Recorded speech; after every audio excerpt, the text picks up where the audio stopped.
We're actually backstage at the Picture House here in Edinburgh. Last time I was here, it was Slash that was playing. What a show that was. And tonight you guys are launching your new DVD and album. We are indeed. It's been a long time coming. We've had 5 albums out, and it felt like it was about time to do a DVD. And we've never been to the Picture House, so it's a nice place to start off. It's a great venue. Seemingly years ago, back in the 70s and 80s, this was the venue in Edinburgh. Yeah, it seems to happen. That kind of goes in cycles. Maybe venues become less popular or less fashionable, but they've been big hits in the past. There's other one, the Alhambra in Dunfermline, I believe, was like a big show on the festival on the touring circuit years ago. So it's nice that they're kind of coming back to prominence.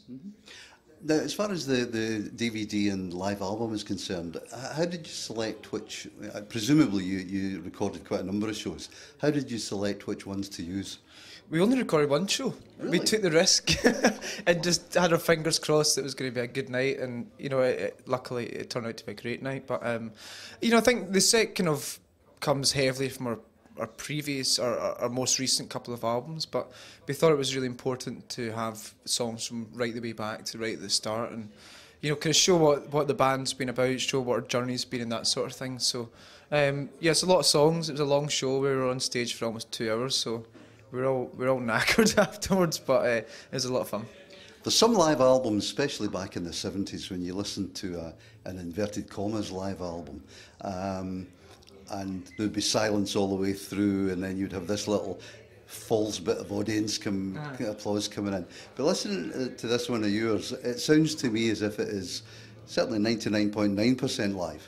Well, the audience we've got are incredible. That was one of the first and foremost things we wanted to get, was to get the audience really loud, because they're singing their hearts out. That's one of the big things about the show for us that makes it so special, is everyone being a part of it. So we're lucky we didn't have to put any fake crowd noises in there. We just used the ones we had.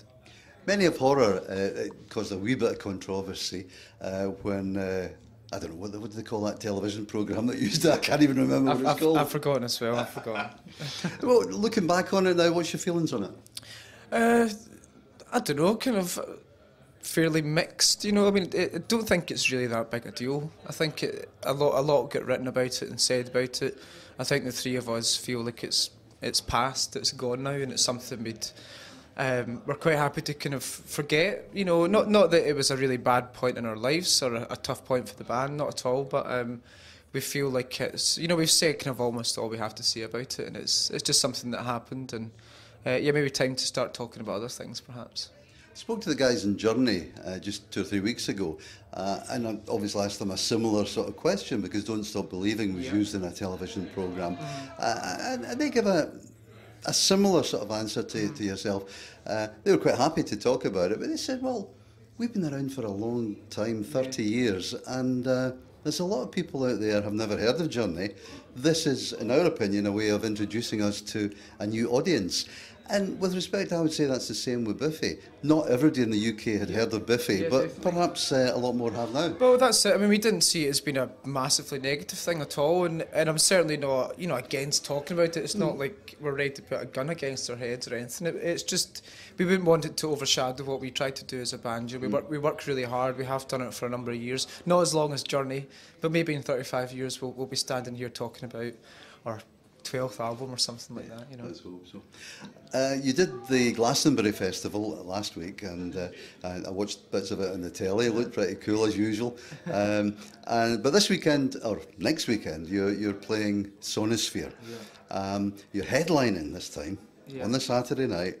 Metallica on the Friday, Slipknot on the Sunday, and you guys on the Saturday night. How does it feel when I say that? It's making my arm hairs stick on end. To be up there with such a esteemed company is really incredible. Bands that we kind of grew up worshipping. Metallica are such a legendary live band, and to be in the same kind of arena, the same forum as them is a great honour for us. I think we're understandably nervous about the show. It's a big show for us, but excited. I think we're just going to go and do our thing, and hopefully we're there on merit. Hopefully people want to come and see us, and we haven't sort of fluked it into the back door, but it's going to be the highlight of the summer, I think.